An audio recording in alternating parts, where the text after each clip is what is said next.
Welcome back, friends. Today's video topic is how to add background image in VBA Userform. In the Excel sheet, I have created two buttons to launch the form. Let me click on the first button. An user form opens, which does not have any background image.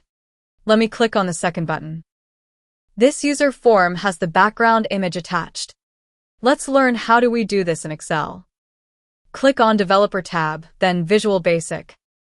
Double-click on the user form in which you want to add background image. Right-click on the blank area of user form, then click on Properties. Go to Picture Property and click on three dots beside it.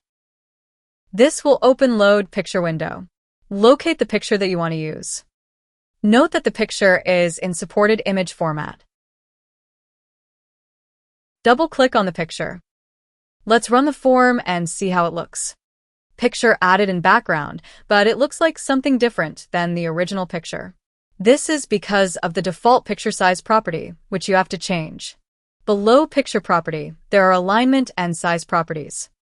To show the whole picture in the user form, choose Picture Size Mode Stretch option. Run the user form. Full-size picture is now visible in the background. That was all about adding picture in the background of VBA Userform. Thank you so much for watching this video.